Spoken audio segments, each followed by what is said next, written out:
I walked back into the house because I'd forgotten my reading glasses on the dining room table. At 70 years old, those moments of forgetfulness have become more frequent than I would like to admit. I opened the front door carefully without making a sound, and that's when I heard my son, Robert, talking on the phone in the living room. His tone was different. There was something in that laugh that chilled my blood. I froze in the hallway when I heard him say, with a malicious, gut-wrenching chuckle, "I can only imagine her face when she sees the empty account, honey. It's done. I transferred all the money to your account, just like we planned." I felt the floor move beneath my feet.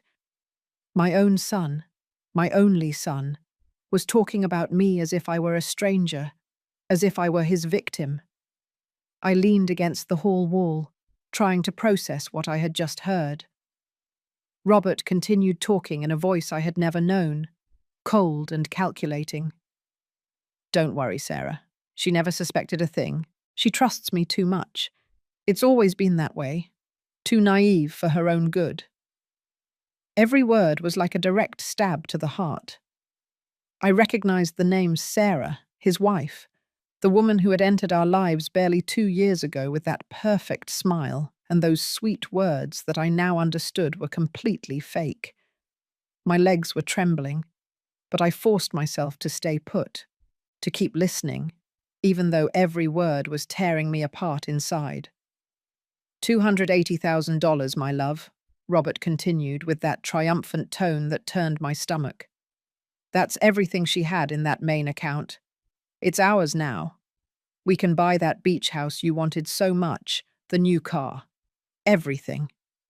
$280,000. The money my husband and I had saved during 40 years of hard work. The money from the sale of the pharmacy we built from scratch. The money that represented my security, my peace of mind, my future.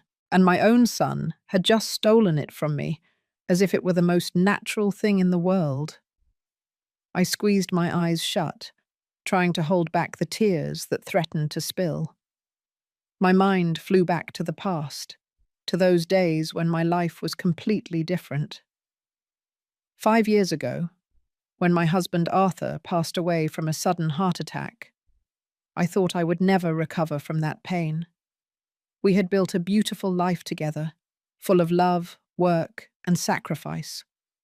The pharmacy we opened when we were barely 25 years old became our pride, our legacy. We worked side by side for decades, serving the community, knowing every customer by name, being a part of their lives. Robert was our only son, the center of our universe. We raised him with love, but also with values, or so I thought. He was always a smart kid, perhaps a little spoiled, but I thought that was normal. When Arthur died, Robert was by my side at the funeral, holding me up when my legs couldn't take it anymore. He helped me with all the processes, with the endless paperwork that follows a death. It was he who suggested selling the pharmacy. "Mum, you've worked enough. You deserve to rest, to enjoy life," he would tell me with that affectionate voice that I now knew was pure manipulation. We sold the pharmacy 3 years ago for a considerable sum. I invested part of the money, saved another part in savings accounts. I made sure I had a solid financial cushion for my senior years. Robert knew every detail of my finances because I, in my naivety, trusted him blindly. He was my son, my blood. I never imagined he could betray me in such a vile and calculated way. 2 years ago, he met Sarah at a business conference. She was younger than him, maybe about 35, with that artificial beauty that comes from well-done cosmetic work and perfect makeup. From the first moment I saw her, something inside me warned me that there was something strange about her. But I silenced that little voice because I wanted to see my son happy. The wedding was modest but elegant. I paid a large part of the expenses because Robert insisted he was going through a tough financial time in his consulting business. Sarah hugged me that day and called me Mum. with tears in her eyes that I now realize were completely false. She told me she had always dreamed of having a mother-in-law like me, loving and generous. How foolish I was to believe her, to let myself be wrapped up in those sweet words that hid such dark intentions. After the wedding, things began to change subtly. Robert started visiting me less frequently. When he came, he always brought Sarah, and she dominated every conversation. She talked constantly about money, investments, and property. She asked questions that at the time seemed innocent to me about my bank accounts, my savings, my plans for the future. I answered honestly because I never imagined I was being evaluated, studied, prepared to be stripped of everything I had. 6 months ago, Robert suggested something that I now see was the beginning of the final plan. "Mum, you should put me as power of attorney on your main account. That way, if something happens to you, if you have an emergency, I can help you immediately without bureaucratic complications." It sounded reasonable, even logical. At 70 years old, the idea of having someone trustworthy with access to my accounts in case of emergency seemed sensible. I went to the bank with Robert, signed the papers, and gave him that power that he had now used to destroy me. Robert's voice pulled me out of my painful memories. "Yes, honey. In a few hours, I'll head over to my mother's place to see how she's doing. I'm sure she'll have already gone to the bank and discovered the account is empty. I'll pretend to be surprised. I'll tell her it must be a bank error, that we'll look into it together. By the time she figures out the truth, it will be too late." He laughed again, that laugh I will never forget, that laugh that turned my son into a stranger before my eyes. I felt something break inside me at that moment. It wasn't just my heart shattering. It was the entire image I had built of my son over 70 years of life. The Robert I knew, the little boy I cared for when he had a fever, the teenager I helped with his homework, the man I supported in every important decision of his life. He simply didn't exist. He had been replaced by this stranger who spoke of robbing me as if it were an achievement to be proud of. Tears finally rolled down my cheeks as I listened to him continue plotting my supposed ruin with that woman who called herself my daughter-in-law. "The best part of all," Robert continued with that tone that made my insides churn, "is that she will never suspect it was intentional. She'll think someone hacked her account, that it was a banking error, anything but her own son stole from her. She's too trusting, too innocent. She always has been." Every word was like poison falling onto an open wound. I wanted to scream. I wanted to walk into that room and confront him immediately. But something stronger than the pain stopped me. It was rage, yes, but it was also something more calculated, colder. If I walked in now and faced them without concrete proof, without a plan, Robert could manipulate the situation. He could convince me that I had misunderstood everything.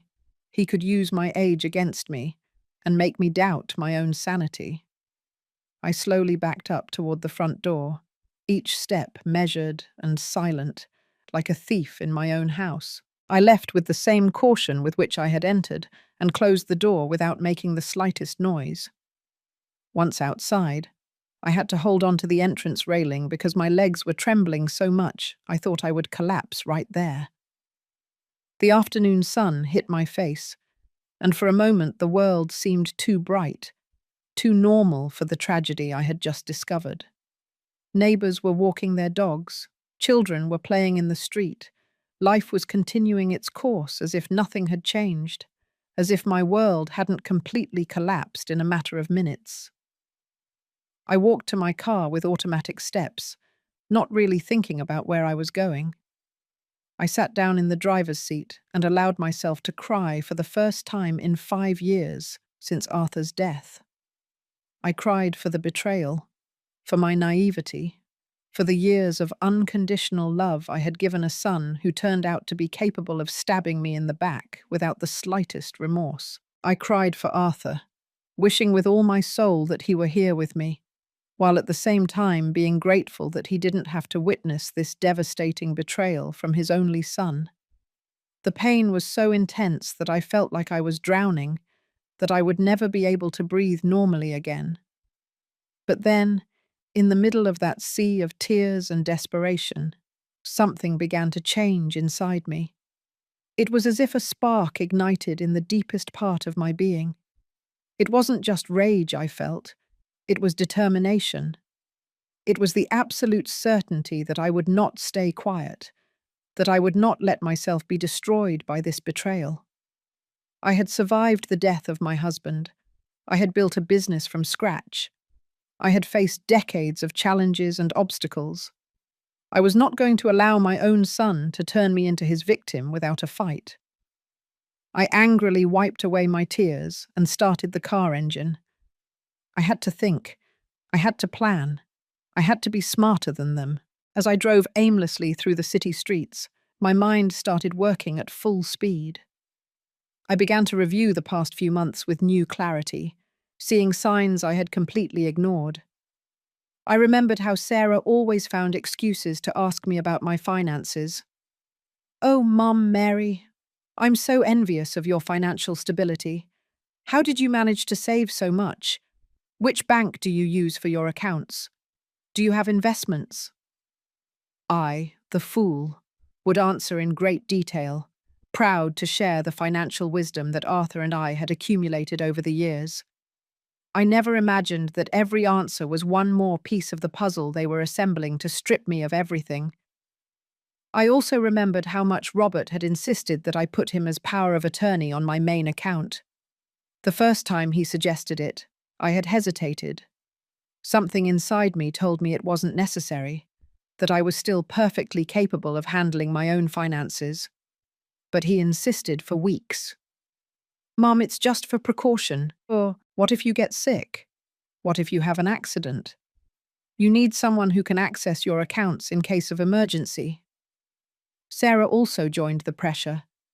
"Oh, Mum, Robert just wants to take care of you.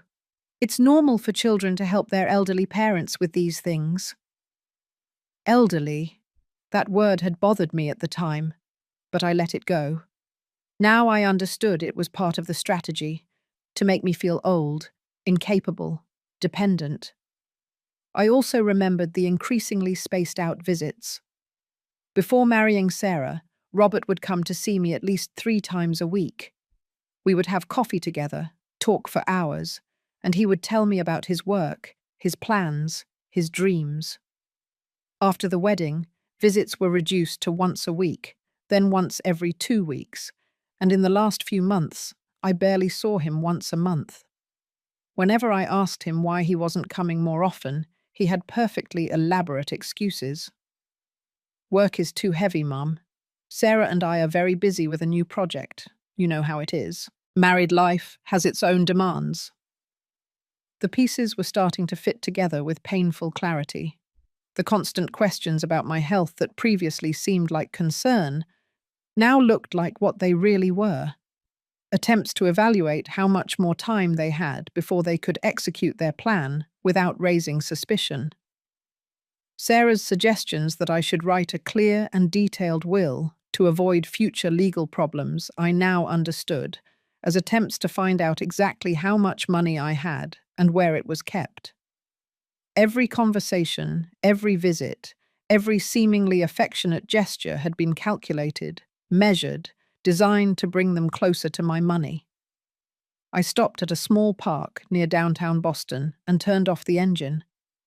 I needed to think clearly, to push away the emotions that were clouding my judgment. I took out my phone and looked at the screen for several minutes before making a decision. I had to call someone, I needed help, but I had to choose wisely. I couldn't risk Robert finding out that I knew the truth before I was ready to face him. I dialed Rebecca's number without further hesitation. Rebecca had been my best friend for more than 40 years. We met when our children were in elementary school, and since then, we had shared everything: joys, sorrows, triumphs, and defeats. If there was anyone I could trust blindly in this moment of crisis, it was her. The phone rang 3 times before she answered with her cheerful, warm voice that always comforted me. Mary, what a pleasant surprise. I was just thinking of calling you to invite you out for coffee tomorrow. But her tone changed immediately when she heard my trembling voice. What happened? Are you okay? Where are you? I couldn't hold back the tears again as I told her everything I had heard. Each word came out broken, mixed with sobs that I couldn't control. Rebecca listened in complete silence, without interrupting me once, and when I finished speaking, all I could hear on the other end of the line was her agitated breathing. That crook, she finally said with a voice full of rage that I had never heard from her. That damned scoundrel. Mary, listen to me carefully. You're not going to let them get away with this. I'm coming right now. Tell me exactly where you are. I gave her the park's location, and she said she would arrive in 15 minutes. While I waited, I tried to calm down, breathe deeply, and organize my thoughts into something coherent. Rebecca arrived in record time. I watched her get out of her car with that determination that had always characterized her, and I felt immense relief knowing I wasn't alone in this. She got into my car and, without saying a word, hugged me tightly. That hug was like a balm for my shattered soul. I cried on her shoulder for several minutes while she stroked my hair and repeated over and over, "Calm down, friend. We're going to fix this. You are not going to be left with nothing. I promise you." When I finally calmed down enough to speak clearly, Rebecca took my face in her hands and looked me directly in the eyes. Now listen to me very carefully. I know you are shattered. I know you feel like your world has ended. But we can't let ourselves be ruled by emotions. We have to be smart, strategic. Robert and that viper Sarah think they have you in their hands, but we are going to show them they were completely wrong. She was right. Tears and pain weren't going to give me back my money, nor were they going to make Robert face the consequences of his actions. I needed a plan. I needed to act with a clear head and a guarded heart. The first thing you have to do, Rebecca continued with that practical tone I admired so much in her, is go to the bank first thing tomorrow morning. You need to talk to someone you trust, someone who can help you understand exactly what moves were made in your account, and if there's any way to reverse them or block the money. Do you know anyone at the bank who can help you? I thought for a moment and remembered Sebastian, the manager of the branch where I had kept my accounts for more than 20 years. He had always been kind and professional with me, and most importantly, he knew my financial history perfectly. Sebastian, I finally said, the manager of the main branch. He's known me for years. He knows I've always been careful with my money. If I explain the situation, I'm sure he'll help me. Rebecca nodded in approval. Perfect. First thing tomorrow morning, you go to the bank and talk to him. In the meantime, tonight you have to act as if you know nothing. If Robert goes to your house like he said he would, you have to feign absolute normalcy. You cannot let him suspect you discovered his plan, because that would give them time to move the money elsewhere or prepare an alibi. Do you think you can do that? The question made me hesitate for a moment. Could I really look my son in the face and pretend I didn't know he had betrayed me in the most vile way possible? Could I smile and converse normally when all I wanted was to scream at him, to ask him how he could have done this to me? But then I thought of Arthur. I thought of all the years we worked together, of all the sacrifices we made to build a secure future. I thought of the nights I spent awake, caring for Robert when he was a child and sick, of the times I went without things so he could have the best. I thought of all the love I had given him unconditionally throughout his life. And that thought, instead of weakening me, filled me with a strength I didn't know I possessed. Yes, I told Rebecca, with a voice much firmer than I felt inside. I can do it. I am going to do it. That money represents a lifetime of work and sacrifice. I won't let them take it without a fight. Rebecca smiled proudly and squeezed my hand tightly. That's the Mary I know. The strong woman who built a business from scratch, who raised a son alone after being widowed, who always faces problems head on. Now I'm going to tell you something else, and I want you to remember it well. Robert stopped being your son the moment he decided to steal from you. You owe no loyalty to someone who betrayed you this way. What you are going to do is not revenge. It is justice. It's taking back what rightfully belongs to you. Her words resonated within me like a hammer striking an anvil. She was right. The Robert I loved, the son I had raised with so much care, would never have been capable of doing something like this. This Robert who had planned to rob me was a stranger, and as such, I should treat him. We spent the next hour elaborating a detailed plan.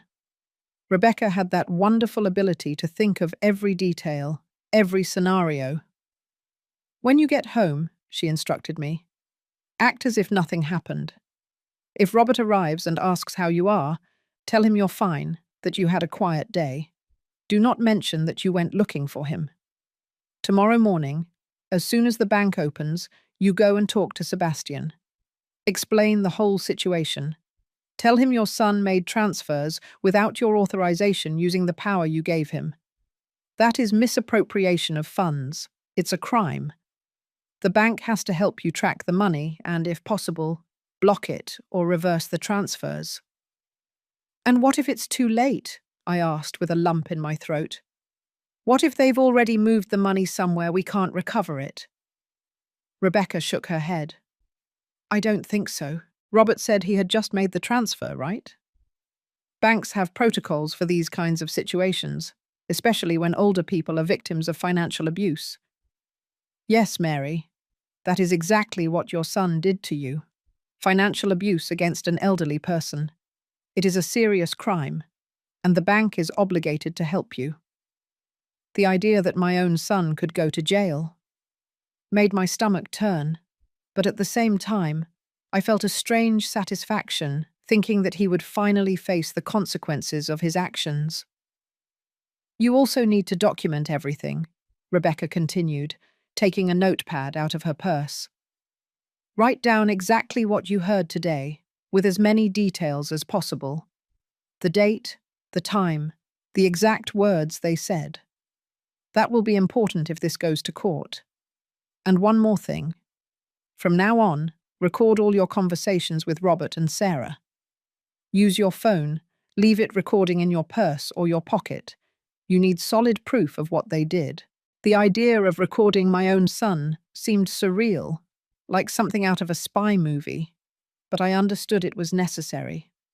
If I wanted justice, if I wanted to recover what belonged to me, I needed irrefutable proof.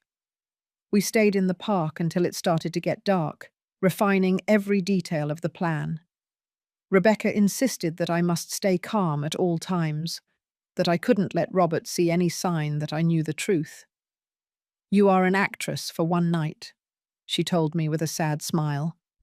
The performance of your life. Make him believe he still controls the situation, that his plan worked perfectly.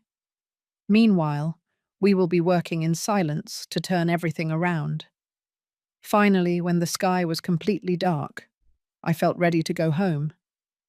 Rebecca followed me in her car to make sure I got there safely, and before saying goodbye, she made me promise to call her as soon as I finished talking to Sebastian the next day. I entered my house with my heart pounding so hard I feared it could be heard from outside. The lights were on, and I recognized Robert's car parked in front of the entrance. I took 3 deep breaths, as Rebecca had taught me, and pushed the door open with a calm I didn't feel at all. Robert was sitting in the living room, looking at his phone with an expression of absolute tranquility that turned my stomach. When he saw me come in, he looked up and gave me that smile that had so many times brightened my days, and that now only caused me nausea. "Hi, Mum. Where were you? I called you several times, but you didn't answer." I had to use every ounce of self-control I possessed, not to throw myself at him and demand an explanation. Instead, I smiled as naturally as possible and put my purse on the dining room table. I went to visit Rebecca.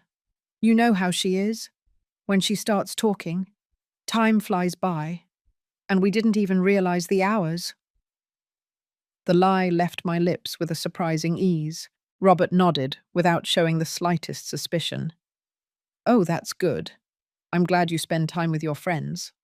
Mum, it's important that you have a social life. His words sounded sweet, concerned, exactly like the loving son I thought I had until just a few hours ago. I wondered how many times in the last few months he had used that same false tone with me without me realizing it. I sat down in my favorite armchair, the one where I spent afternoons reading or watching the news, and tried to act as normal as possible. And what are you doing here at this hour? Shouldn't you be home with Sarah? Robert shrugged with a careless gesture. She went out with some friends, and I thought I'd come visit you. We haven't spent time together in days. How ironic, I thought bitterly. He had barely visited me for months, and just today, the day he stole all my money, he decided it was a good time for a family visit.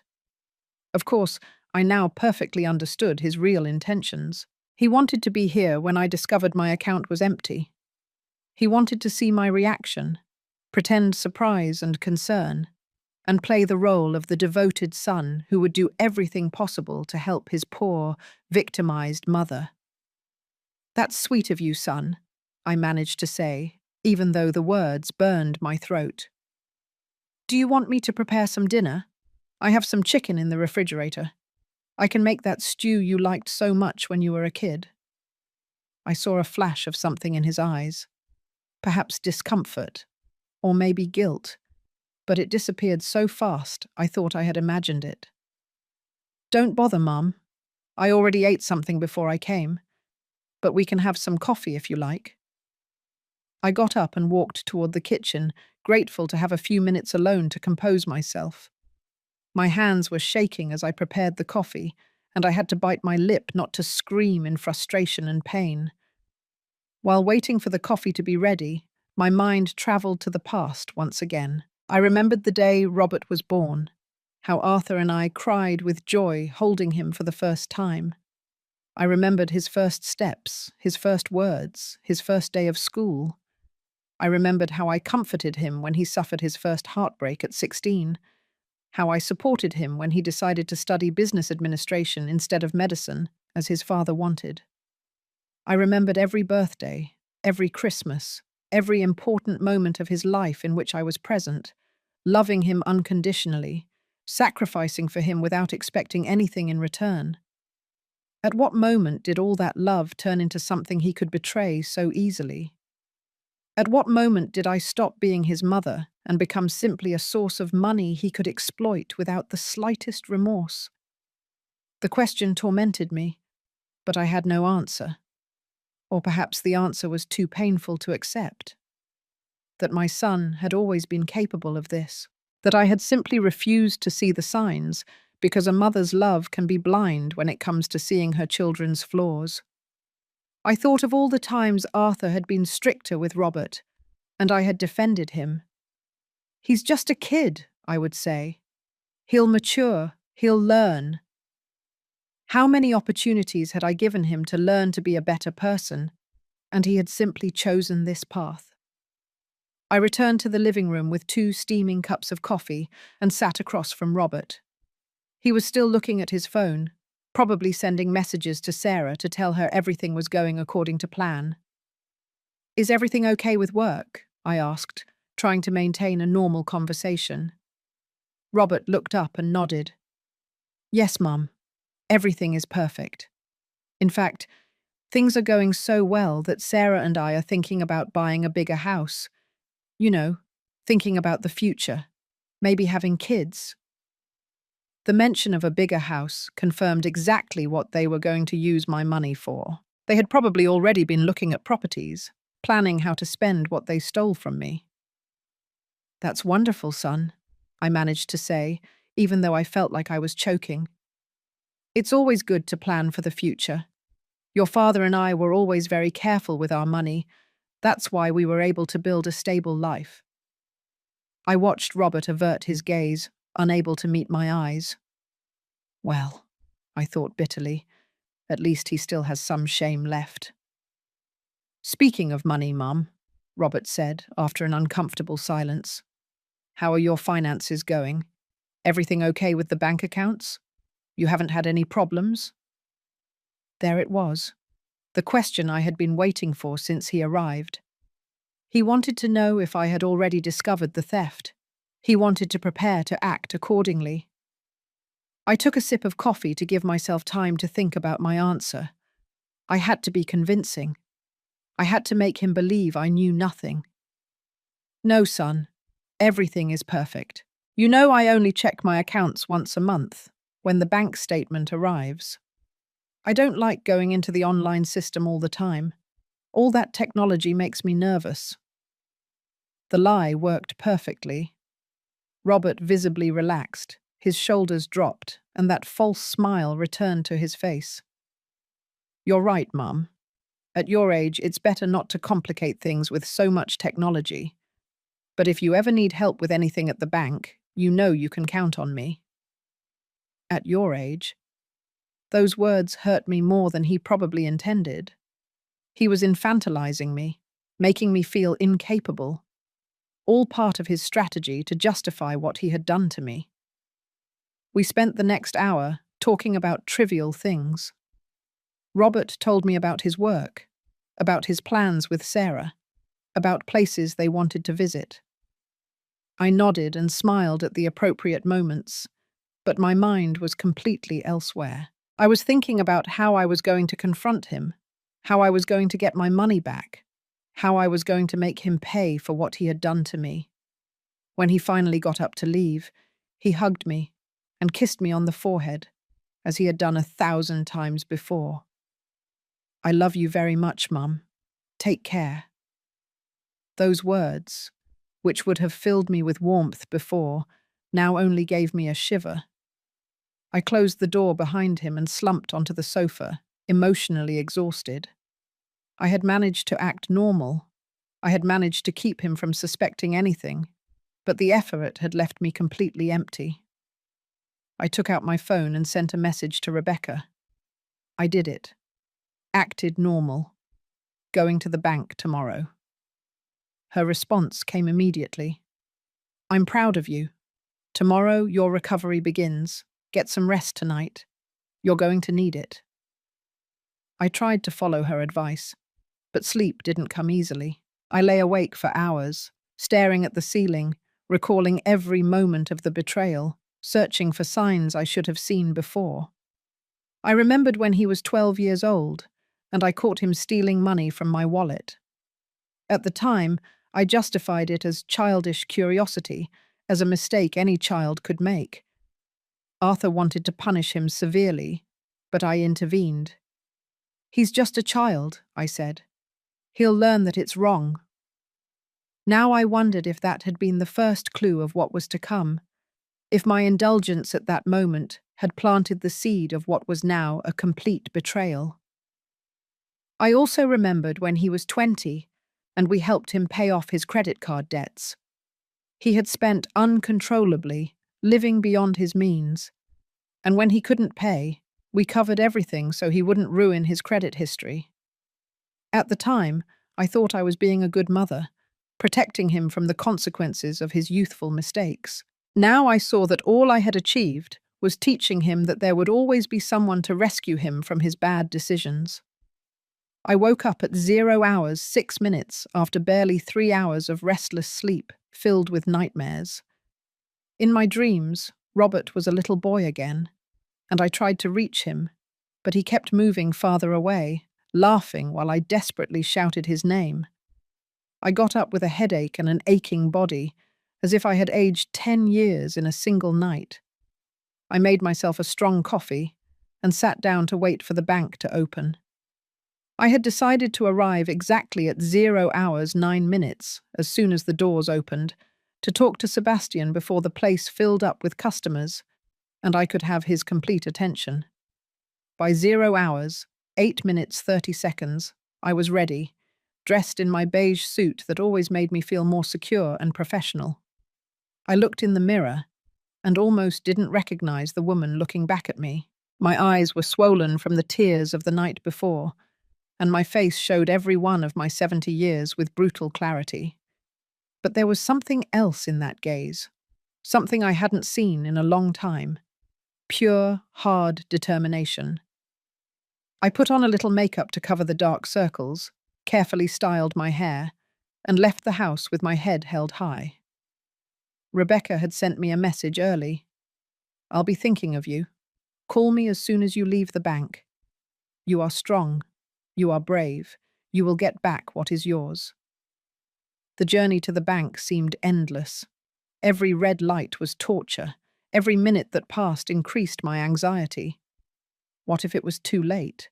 What if Robert had already moved the money to some inaccessible place? What if the bank refused to help me because I myself had given my son the power to handle my account? The questions tormented me, but I tried to stay calm. I remembered Rebecca's words. I needed to be serene, articulate, convincing. I couldn't show up as a confused, emotional old woman. I had to show myself as what I was, an intelligent and capable woman who had been a victim of a crime and demanded justice. I arrived at the bank exactly at 0 hours 9 minutes. The security guard, a man named Orlando who had known me for years, greeted me with his usual kindness. "Good morning, Mrs. Mary. You're here early today." I returned the greeting with a smile that I hoped looked natural and headed directly to Sebastian's desk. He was reviewing some documents on his computer, but looked up when I approached and greeted me with a professional smile. "Mrs. Mary, it's good to see you. How can I help you today?" I sat in front of him and took a deep breath. It was now or never. "Sebastian, I need to talk to you about something very serious that happened with my account," I began with a steady voice, despite the tremor I felt inside. "My son made transfers from my account without my authorization, and I need to know exactly what happened and what I can do to get my money back." I watched Sebastian's expression immediately change from professional cordiality to genuine concern. "Without your authorization? But Mrs. Mary, your son Robert has power of attorney over your main account. Any transaction he makes is legally valid because you granted him that right." His words hit me like a punch to the stomach, even though I expected them. "I know," I replied, trying to maintain my composure. "I gave him that power thinking it was for emergencies, so he could help me if I ever needed it. I never imagined he would use it to rob me." Sebastian was silent for a moment, processing what I was telling him. Then he typed something into his computer, and his brow furrowed as he looked at the screen. "I see here that there were indeed 3 large transfers made from your account in the last 2 weeks. The most recent was yesterday afternoon, for an amount of $140,000. The previous 2 were 10 and 15 days ago, for $80,000 and $60,000, respectively. All were to an account in the name of Sarah Mendez Ruiz." The full name of my daughter-in-law coming out of Sebastian's lips made everything feel even more real, more painful. $280,000. All my liquid assets transferred to the account of that woman who had earned my trust only to destroy me. "I need you to help me block that account and get my money back," I told Sebastian with urgency in my voice. "Robert stole from me. He used the power I gave him in good faith to strip me of everything I have. There has to be something you can do." Sebastian ran his hands over his face with a look of worry. "Mrs. Mary, this is very delicate. Legally, your son had the right to make those transfers because you granted him power of attorney. However, if you allege a breach of trust and misappropriation, then we are talking about a crime. But for the bank to act, we need you to file a formal complaint with the authorities." The word complaint echoed in my head. Reporting my own son meant potentially sending him to jail, destroying his life, marking him forever with a criminal record. But then I remembered his voice on the phone the day before, that cruel laugh as he said he could imagine my face when I discovered the empty account. I remembered how meticulously he had planned everything with Sarah, how he had used my love and trust against me. I remembered the 40 years Arthur and I worked to build that wealth, the sleepless nights, the sacrifices, the deprivations. "I will file the complaint," I said in a firm, clear voice. Robert stopped being my son when he decided to steal from me. I will do everything necessary to recover what is mine and make him face the consequences of his actions. I saw a flash of admiration in Sebastian's eyes. It probably wasn't the first time he had seen cases of financial abuse against elderly people, but perhaps it was the first time he had seen a victim determined to fight. Sebastian began to explain the process patiently. "Here's what we're going to do. First, I'm going to immediately block your account so no more transfers can be made. Second, I'm going to generate a complete report of all transactions made in the last 3 months so you have detailed documentation. Third, I'm going to contact the bank's fraud department to inform them of the situation. They will initiate an internal investigation. And fourth, you will need to go to the district attorney's office today to file a formal complaint.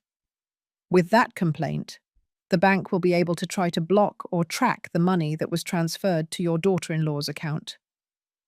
I nodded, making mental notes of each step. It was a complicated process, but at least there was a path forward, a possibility of justice. "Is there any chance of recovering the money?" I asked with a trembling voice. Sebastian sighed before answering. "It depends on several factors. If the money is still in the destination account, and we manage to block it before they move it, yes, there are good chances.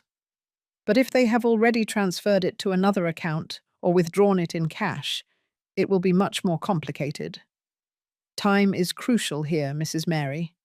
The faster you act, the more chances you have of recovering your wealth." His words filled me with a renewed urgency. I couldn't lose another minute. "Can you do all that right now? Block the account, generate the reports, contact the fraud department?" Sebastian nodded and immediately began working on his computer. While Sebastian was typing and making phone calls, my mind didn't stop working. I wondered what Robert and Sarah would be doing right now. Would they have already tried to move the money elsewhere? Would they be celebrating their victory? Or maybe Robert was feeling some remorse for what he had done to me. I immediately dismissed that last option. The Robert I had heard on the phone had no room for remorse. He was cold, calculating, capable of laughing at the pain he would cause his own mother. That wasn't the son I had raised, or maybe he had always been like that, and I had simply refused to see it. "Done," Sebastian said after almost 30 minutes of intense work. "Your main account is blocked. No one can make transactions from it, not even you for the moment, until the legal situation is resolved. Here is the complete report of all transactions from the last 3 months. As you can see, the 3 large transfers I mentioned were the only unusual operations. Before that, your account showed a very stable and predictable pattern, exactly as you have managed it all these years." He handed me a folder with several printed documents that I carefully placed in my purse. "I also contacted the fraud department. They will call you in the next 24 hours to conduct a more detailed investigation. And here is the address and phone number of the Specialized Financial Crimes Unit. You need to go today to file your formal complaint." I stood up from the chair with trembling legs, but with a new determination in my heart. "Thank you, Sebastian. You don't know how much I appreciate your help at this difficult time." He stood up as well and took my hands with a paternal gesture. "Mrs. Mary, I have known you for many years. I know you are a responsible person who is careful with your money. What your son did to you is unforgivable. I sincerely hope you manage to recover what is yours and that he faces the consequences of his actions." His words comforted me more than he probably imagined. I left the bank with the folder of documents pressed against my chest, as if it were an invaluable treasure. As soon as I left the bank, I called Rebecca and told her everything that had happened. She listened carefully, and when I finished talking, she said in a firm voice, "Perfect, Mary. Now you go directly to the district attorney's office to file that complaint. I'm heading there too. I don't want you to face this alone. I'll see you at the entrance in half an hour." Her unconditional support gave me renewed strength. I drove toward the district attorney's office with my heart racing. Every traffic light, every turn, brought me closer to the moment when I would have to officially say that my son was a thief, that the person who had come out of my womb and to whom I had dedicated my entire life had betrayed me in the most vile way. Rebecca was already waiting for me when I arrived. She hugged me tightly, and we walked together toward the inside of the building. The place was full of people, all with their own tragedies and problems. A young woman was crying in a corner while talking on the phone. An older man was staring into space with a lost expression. I wondered how many of those people had also been betrayed by their own loved ones. How many stories of pain and disappointment were hidden behind every face in that waiting room. We approached the information counter, and a tired-looking woman attended to us. "I'm here to file a complaint for misappropriation and financial abuse," I said, trying to keep my voice steady. The woman handed us some forms and instructed us to wait for a call. We sat down on uncomfortable plastic chairs, and I began to fill out the papers with trembling hands. Every line I wrote was like stabbing a knife into my own heart. Name of complainant, Mary Martinez, Ruiz widow. Name of accused, Robert Ruiz Martinez, my son. Relationship to accused, mother. That last word made me stop. Mother. What a cruel irony. Mothers are supposed to protect their children, not report them to the law. But then I remembered that children are also supposed to take care of their parents, especially in old age, not steal everything they own. We waited almost 2 hours before being called. A young prosecutor named Sandra received us in her office. She had a serious but kind look that made me feel that maybe they would take me seriously. I handed her all the documents Sebastian had given me at the bank and began to tell her the whole story from the beginning. I told her how Robert had convinced me to put him as power of attorney on my account, how I had heard his phone conversation with Sarah about the transfers totaling $280,000. Sandra took notes constantly and asked me specific questions about dates, amounts, and details. "Mrs. Mary," Sandra said after listening to me for almost an hour, "what you describe is clearly a case of financial abuse against an elderly person and misappropriation. The fact that your son had power of attorney did not give him the right to use that power for his own benefit without your knowledge or consent. We are going to initiate a formal investigation, and I will immediately request the blocking of the account where the money was deposited." Her words filled me with hope. Finally, someone in a position of authority was taking my situation seriously. She was validating my pain and indignation. "How long will all this take?" I asked with anxiety. Sandra sighed before answering. "Legal processes can be slow. I'm not going to lie to you. But given that we have clear documentation and the crime is recent, we will act quickly. Within the next 48 hours, we should be able to block the destination account and summon your son and daughter-in-law for questioning. We will also request an order to review all their recent financial movements." The idea that Robert and Sarah would be summoned for questioning caused me mixed feelings. On one hand, I felt satisfaction that they would finally face the consequences of their actions. On the other hand, the pain of a mother who had failed to raise an honest son was tearing me apart inside. We left the district attorney's office 3 hours after entering. I was emotionally and physically exhausted, but I also felt a strange relief. I had taken the first step. I had formalized my complaint. I had set the machinery of justice in motion. Rebecca insisted we go eat something because I hadn't had a bite all day. We sat down in a small, quiet restaurant, and she ordered for both of us because I didn't have the energy even to read the menu. "I am so proud of you," Rebecca said, taking my hand across the table. "I know this is the hardest thing you've ever had to do in your life, but you are doing the right thing." "The right thing?" I repeated with a broken voice. "I just reported my own son to the law. What kind of mother does that?" Rebecca squeezed my hand harder. "A mother who respects herself. A mother who understands that love doesn't mean enabling abuse. A mother who knows that letting Robert get away with it not only harms you, but turns him into a criminal who could do the same to other people in the future." Her words made sense, but the pain was still unbearable. I thought of all the mothers who had had to face the reality that their children were not who they thought they were. How do you survive that kind of betrayal? How do you rebuild a life after that kind of disappointment? While we ate in silence, my phone started ringing. It was Robert. My heart skipped a beat. Did he already know what I had done? Had he received a notification from the bank? I looked at Rebecca for guidance, and she nodded. "Answer, but don't tell him anything yet. Keep acting normal." I took a deep breath and answered the call, trying to make my voice sound as natural as possible. "Hello, son." Robert's voice sounded strained, worried, completely different from his confidence the day before.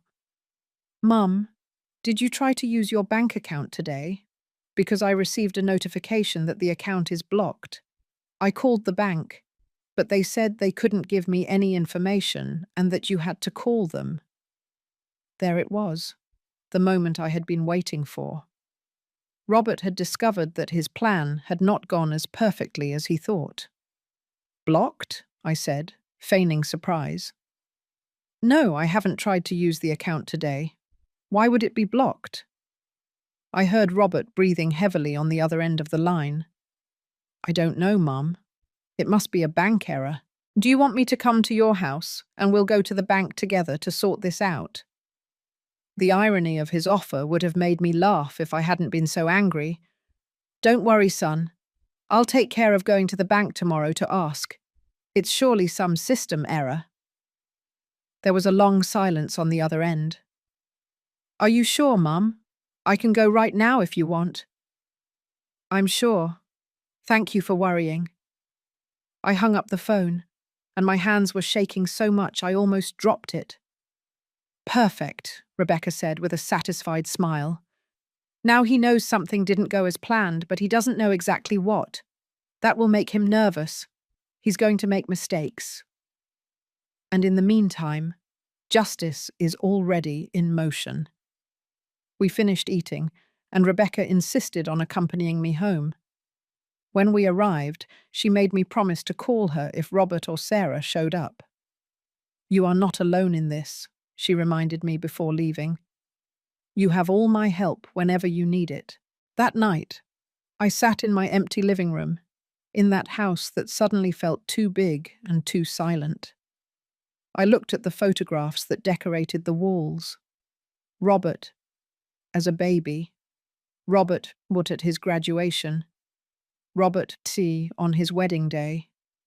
All those images of a life that now seemed like a lie. When exactly had everything broken? Had it been gradual, or was there a specific moment when my son had become this person capable of betraying me? I would probably never have those answers. 2 days of agonizing waiting passed before Sandra called me again. Her voice sounded professional, but there was a tone of urgency that immediately put me on alert. "Mrs. Mary, I need you to come to my office as soon as possible. We've discovered something important during our investigation." My heart began to beat hard as I quickly prepared to leave. I called Rebecca, and she insisted on accompanying me. On the way to the district attorney's office, my mind couldn't stop imagining what Sandra could have discovered. Had they found more looted accounts, more victims? Or had Robert perhaps managed to move the money, and there would be no way to recover it? When we arrived at Sandra's office, we encountered an unexpected surprise. There was a man sitting in one of the waiting chairs, a gentleman of approximately 75 years old with a defeated and tired look.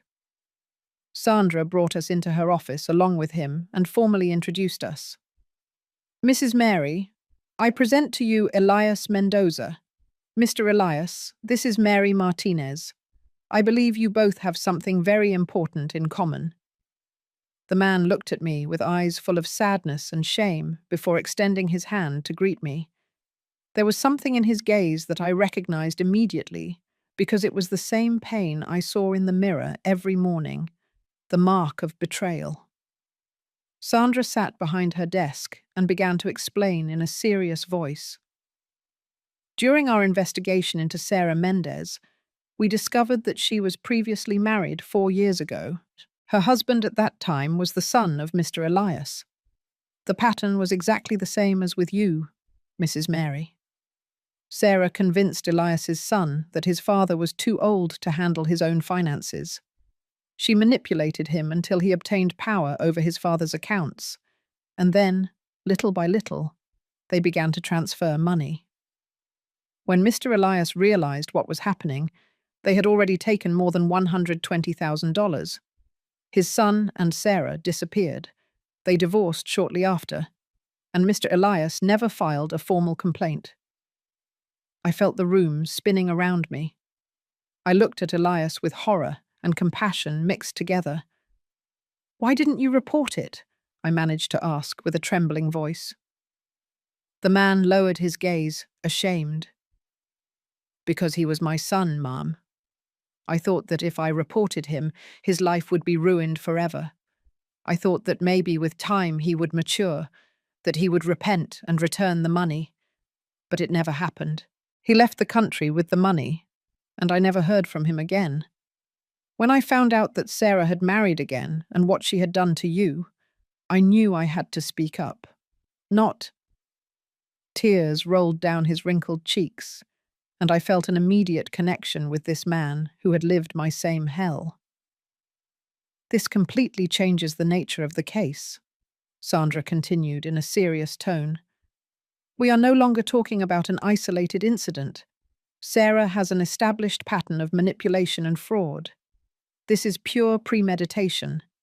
She specifically looks for men who have elderly parents with assets, marries them, manipulates them into robbing their own parents, and then disappears with the money. She is a professional scammer. And your son Robert, Mrs. Mary, is her accomplice, although he is probably also a victim of her manipulation to some extent." Those words gave me a small hope that perhaps Robert wasn't completely a monster. Maybe he had been manipulated by a woman more calculating and experienced than him. But then I remembered the conversation I had overheard, the way Robert laughed imagining my face when I discovered the empty account. No, he wasn't just a victim. He had actively participated. He had enjoyed planning my ruin. "What does this mean for my case?" I asked Sandra urgently.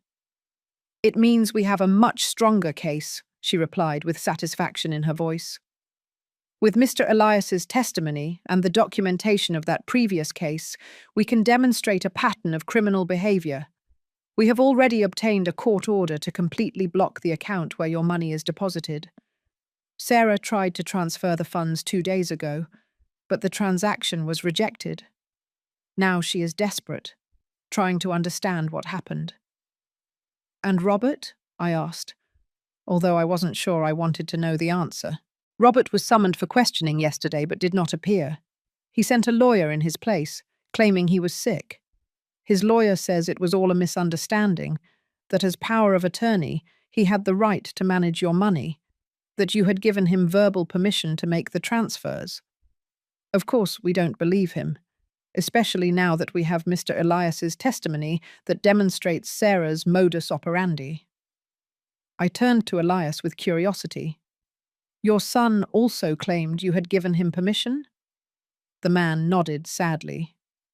He said I was senile, that I didn't remember giving him authorization. He used my age against me, and I felt so ashamed, so humiliated, that I preferred to let it all go and not fight. I took Elias's wrinkled hand in mine. This time is going to be different. This time we are going to fight together, and we are going to make sure that Sarah pays for what she did to both of us. I saw his eyes fill with tears again, but this time there was something more than sadness in them. There was hope. There was gratitude. Thank you, Mrs. Mary. Thank you for having the courage I didn't. If my testimony can help you recover your money and send Sarah to jail, I will give it gladly. Rebecca, who had been silent all this time, wiped away the tears rolling down her cheeks. It was a heartbreaking but also powerful scene. Two elderly people uniting against the injustice they had suffered. Sandra explained the next steps to us. We are going to summon Sarah for questioning tomorrow morning. She can no longer refuse because we have enough evidence to arrest her if she doesn't cooperate. We will also issue a preventive arrest warrant for Robert if he does not voluntarily appear within the next 24 hours. With Mr. Elias's testimony, we have enough to prove that Sarah is a serial scammer and that Robert is her accomplice. The money of both of you will be recovered and returned. Her words filled me with a satisfaction I had never felt before. It wasn't revenge I was looking for. It was pure and simple justice. We left the district attorney's office with Elias and invited him out for coffee. We needed to talk, share our stories, and heal together in some way. We sat in a quiet coffee shop, and Elias began to tell us his full story. My son's name was Scott. He was a good boy until he met Sarah. She was like a poison that slowly entered his mind. At first, I found her pleasant, polite, but there was something in her eyes that made me uneasy. She was always calculating, evaluating. When they started asking me for money for supposed emergencies, I gave it to them without hesitation, because I trusted my son. I never imagined they were systematically robbing me. How did you discover the truth? I asked him. Elias sighed deeply before answering. One day, I went to the bank to withdraw money to pay for a surgery I urgently needed. The teller looked at me confused and told me that my account was practically empty. I thought it was an error, that someone had hacked my account. But when they reviewed the transactions, they all bore Scott's authorization as my power of attorney. I confronted my son that same night, and he denied everything. He said I was confused, that I had probably made those withdrawals myself and didn't remember them. Sarah was there and looked at me with that fake smile while my son called me senile and told me I needed psychiatric help. "And what did you do?" Rebecca asked softly. "Nothing. I felt so humiliated, so ashamed, that I just stayed quiet. I let them leave with my money because I couldn't bear the idea of everyone knowing that my own son had robbed me. It was the worst decision of my life. Not only did I lose my money, I lost my dignity. I've lived these 4 years on a miserable pension, barely surviving, while my son and that woman were probably spending my money on luxuries." His story was heartbreaking and made me feel even more determined not to make the same mistake. The next day, I received a call early in the morning. It was Sandra, and her voice sounded triumphant. "Mrs. Mary, I have excellent news. Sarah was arrested this morning when she tried to leave the country. They found her at the airport with suitcases full of cash and jewelry that she apparently bought with the stolen money. Robert was with her. Both are in custody and will be formally prosecuted this afternoon. The cash they were carrying was confiscated as evidence, and we are tracking all the purchases they made in the last few weeks to recover everything possible." My legs almost gave way when I heard the news. Finally, after days of anguish and pain, justice was beginning to materialize. Rebecca arrived at my house minutes after I hung up the phone with Sandra. She had developed an almost psychic ability to know when I needed her. I told her everything in a voice choked with emotion. We both cried, but this time they were not tears of pain, but of relief and justice. "I knew you would do it," Rebecca said, hugging me tightly. "I knew your strength would win in the end. Now Robert and that viper are going to face the consequences of their actions." We spent the morning talking, drinking coffee, trying to process everything that had happened in the last few weeks. It was almost surreal to think that just a week ago, my life was normal, or what I thought was normal. Sandra called me again at noon to ask me to come to the district attorney's office that afternoon for the arraignment. "It is important that you be present," she told me. "Robert has asked to speak with you before the hearing. Of course, you are not obligated to see him if you don't want to, but I thought you should know." My first instinct was to refuse outright. What could Robert tell me that would justify what he had done to me? What words could repair the betrayal, the pain, the humiliation? But then I thought that maybe I needed that closure. I needed to look him in the eyes one last time and tell him everything I felt. "I agree to see him," I told Sandra with a firm voice, "but I want Rebecca to be present with me. I'm not going to face him alone." Sandra agreed and set up the meeting for 0 hours, 3 minutes. The hours until then passed with torturous slowness. I changed clothes 3 times, unable to decide what to wear. What do you wear to confront the son who betrayed you? I finally decided on a dark grey dress that made me feel serious and respectable. I looked in the mirror and practiced what I would say to him. I had rehearsed 1,000 conversations in my mind during these days, but now that the moment was near, all the words seemed insufficient. Rebecca and I arrived at the district attorney's office exactly at 0 hours, 3 minutes. Sandra received us and took us to a small interrogation room. "Robert is in the next room," she explained. "You have 30 minutes. I will be outside in case you need anything. Remember, Mrs. Mary, that everything said here can be used as evidence in the process, so be careful with your words." I nodded, although I wasn't sure I could control my emotions when I saw Robert.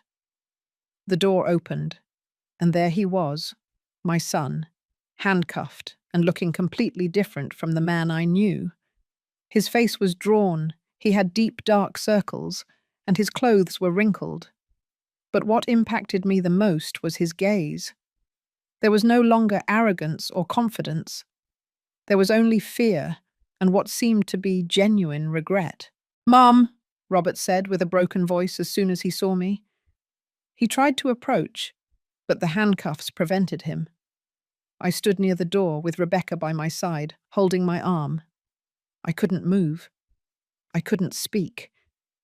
Seeing him like that, reduced and defeated, provoked such contradictory feelings that I didn't know if I wanted to hug him or slap him. "Mum, please," Robert continued with tears rolling down his cheeks. "I need you to listen to me.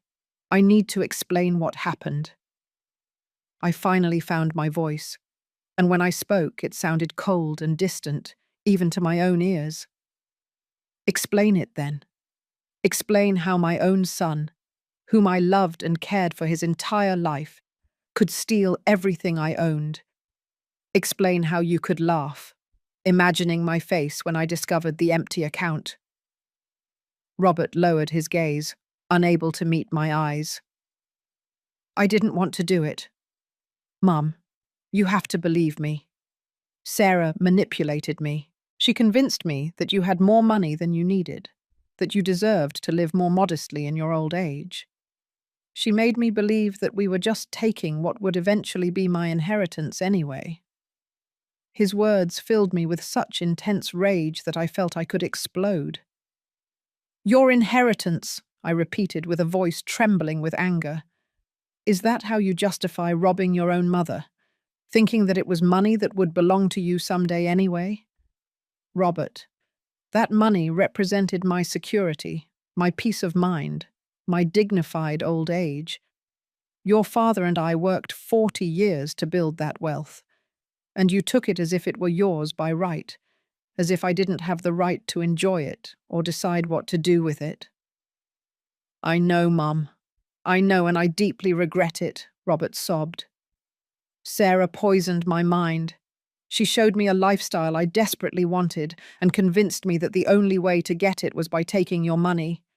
But I swear I never wanted to hurt you. I thought somehow everything would be fine, that you would never find out, or that I would find a way to return the money eventually. His excuses sounded hollow and pathetic. You never wanted to hurt me, I said in disbelief.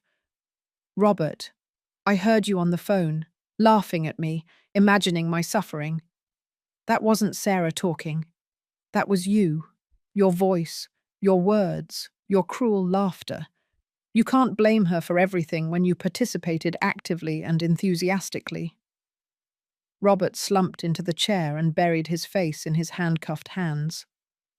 You're right. I can't just blame Sarah. I made the decisions. I made the transfers. I betrayed you. And now I'm going to pay for it, probably with years in prison. My life is ruined, my reputation destroyed, my career over. But the worst part is that I lost the most important person in my life. I lost my mother, and that hurts more than any punishment they can give me. His words would have softened my heart at another point in my life. But that moment had passed. The woman who had been his unconditional mother had died the day I overheard that phone conversation. You are going to prison, Robert, I told him with a firm, cold voice. You are going to pay for what you did to me. And when you get out, if you ever do, don't expect to find the mother you knew. That woman no longer exists. You killed her with your betrayal. Robert looked up, and I saw a pain so profound in his eyes that for a moment I felt something akin to compassion, but I immediately crushed it. Mum, please, he pleaded. I'm not asking you to forgive me now. I know I don't deserve it. I'm just asking that someday. When I've paid my debt to society and to you, you give me the chance to show you that I can change, that I can be the son I should have always been. I looked at this man who had been my baby, my boy, my teenager, my adult son, and felt as if I were looking at a stranger. I can't promise you anything, Robert. Right now, I only feel pain and disappointment. Maybe someday, in many years, I can find some peace about all this. But forgiveness, I don't know if I can ever give you that. I turned to leave, but Robert shouted my name, one last time. Mom, the money. It's almost all there in the account they blocked. We only spent about $20,000 on those jewels that were confiscated. The rest is there. Sandra says they're going to give it all back to you. At least there's that. At least I didn't leave you with nothing. His words did not console me. The money was important, yes, but what he had taken from me went far beyond dollars and cents. I walked out of that room with Rebecca holding me up because my legs could barely carry me. In the hallway, I sank into a chair and cried as I hadn't in weeks. I cried for the son I had lost, for the relationship that would never be the same, for the years of unconditional love that had been betrayed. Rebecca hugged me and let me cry on her shoulder without saying anything. Sometimes words are unnecessary when the pain is so deep. Sandra approached after a few minutes and waited patiently for me to calm down. The arraignment is in an hour, she said softly. Do you feel strong enough to attend, or would you prefer the prosecutor to represent you without your presence? I took a deep breath and dried my tears. I'm going to be there, I said with renewed determination. I need to see this through to the end. The hearing was exactly as difficult as I had imagined. Seeing Robert and Sarah standing before the judge, listening to the formal charges of misappropriation, fraud, and financial abuse against elderly persons, was like living a nightmare from which I couldn't wake up. Sarah maintained a harsh, defiant expression throughout the hearing, showing no trace of remorse. It was as if she had finally dropped the mask, and now I could see her true face, that of a cold, calculating predator. Robert, on the other hand, kept his head bowed throughout the process, unable to meet my eyes. The judge heard all the testimonies, reviewed the evidence, and finally dictated his decision. Both would remain in pretrial detention until the formal trial, which would take place in 3 months. Bail was set at such a high amount that I knew neither of them would be able to pay it. Elias was also present at the hearing, and his testimony was devastating. He spoke in a trembling yet firm voice about how his sons Scott and Sarah had left him ruined, about the years of shame and humiliation he had lived in silence. When he finished speaking, the judge looked at him with compassion and assured him that this time justice would not fail. Said, Elias, I deeply regret that you had to live 4 years with this injustice. Although it is too late to prosecute your son, who is apparently out of the country, I will make sure that Mrs. Mendez pays for all her crimes, including the one she committed against you. The judge's words gave Elias something he hadn't had in years: validation and hope. Sandra was brilliant in presenting the case. She showed Sarah's pattern of behavior, the similarities between my case and Elias's, the evident premeditation in every step of the plan. She also presented evidence that Sarah had been investigating other elderly people in the city, possibly looking for her next victim. There were lists of names on her computer, addresses, financial information that she could only have obtained illegally. It was a criminal operation much larger than anyone had initially imagined. The judge ordered a complete investigation to identify if there were more victims who had not reported the crimes. 3 months later, the day of the final trial arrived. In that time, my life had changed in ways I never imagined. Sandra had managed to recover almost all my money. The $260,000 that hadn't been spent were returned to my account, and the jewelry they had bought with the remaining $20,000 was sold to recover part of that amount. In the end, I only lost about $5,000, an insignificant amount compared to what could have been. But the money was the least of it. What I had truly lost was priceless. The trust in my son, the innocence of believing that family love was unbreakable, the peace of mind of feeling secure in my own old age. The trial was quick because the evidence was overwhelming. Sarah was sentenced to 8 years in prison for fraud, misappropriation, and being part of a criminal organization dedicated to the financial abuse of elderly people. During the investigation, they had found connections with other similar cases in different states.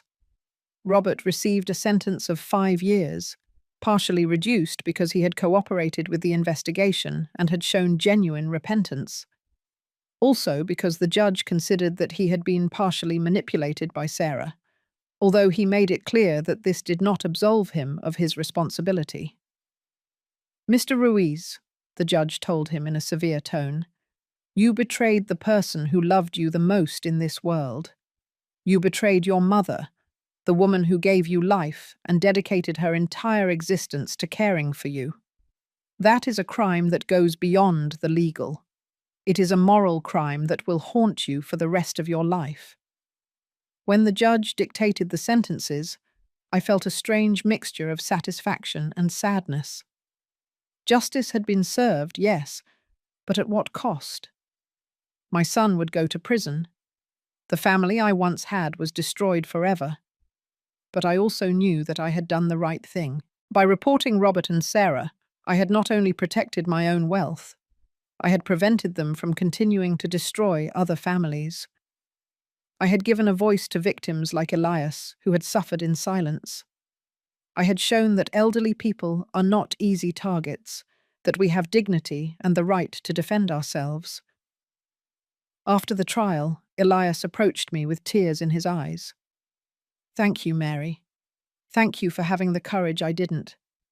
Because of your bravery, I can finally sleep in peace, knowing that woman can no longer hurt anyone." I hugged him tightly, feeling a deep connection with this man who had shared my pain. "Thank you too, Elias. Your testimony was crucial. Without you, perhaps Sarah would have remained free, destroying more lives." We exchanged phone numbers and promised to keep in touch. We had formed a friendship born of shared suffering, but also shared victory. The following months were a period of slow but steady healing. Rebecca was by my side every step of the way, helping me rebuild my life. I decided to sell the house where I had lived for so many years, because every corner reminded me of Robert, of the happy moments that were now stained by betrayal. I bought a smaller apartment in a building with other residents my age. It was a new beginning, a blank page where I could write a different story for my golden years. I also decided to do something meaningful with my experience. Together with Elias and with Sandra's support, we created a support group for elderly people who had been victims of financial abuse by family members. We met once a week at a community centre and shared our stories, our pain, but also our victories. I discovered that there were many more victims than I imagined, people who had been robbed by sons, grandsons, nieces, and nephews, and who carried the shame in silence. Our group gave them a safe space to talk, to heal, to regain their dignity. 6 months after the trial, I received a letter from Robert from prison. I held it in my hands for days without opening it, unsure if I wanted to read what he had to say. Finally, one quiet afternoon, while having coffee on my new balcony, I gathered the courage to open it. The letter was full of apologies, remorse, and pleas for forgiveness. Robert told me he had started therapy in prison, that he was trying to understand how he had reached that point, how he had allowed greed and manipulation to destroy the most valuable thing he had. He told me he didn't expect me to forgive him, that he understood if I never wanted to see him again, but that he needed me to know that he spent every day of his sentence thinking about the harm he had caused me. I read the letter 3 times before putting it away in a drawer. I wasn't ready to answer. Maybe I never would be. Forgiveness is not something that can be forced or rushed. It is a personal process that everyone does at their own pace, if they ever do it. For now, I focused on healing, on rebuilding my life, on finding purpose and meaning in my days. I had discovered that I was stronger than I thought, more capable than I imagined. I had faced the worst possible betrayal and had survived. More than surviving, I had thrived in a different way. One afternoon, almost a year after all the drama, I was sitting in a coffee shop with Rebecca and Elias. We had become an inseparable trio, united by our experiences, but also by genuine mutual affection. Elias looked at me with that warm smile that I had learned to appreciate and said, "Mary, do you know what the most ironic thing about all this is? Robert and Sarah thought that by robbing you, they would take away your strength, your security, your future. But all they managed to do was show you how incredibly strong you are. They took money, yes, but you recovered much more than that. You recovered your dignity, your voice, your power." His words reached deep into my heart because he was right. I had lost my son, at least for now, but I had gained myself. That night, back in my apartment, I sat in my favorite armchair with a cup of hot tea and looked out the window at the illuminated city. I thought about everything that had happened, everything I had lost, but also everything I had gained. I had learned that unconditional love does not mean allowing abuse. I had learned that defending what is right sometimes requires extremely painful decisions. I had learned that family is not always who shares your blood, but who stands by your side in the darkest moments. And above all, I had learned that it is never too late to be brave, to defend your dignity, to start anew. I smiled as I took a sip of tea and thought of the words I had once said, words that had become my mantra. Today I am alone, but for the first time in years, I am at peace, and that is priceless. Life had taught me that sometimes the price of peace is extremely high, but it is always, always worth paying.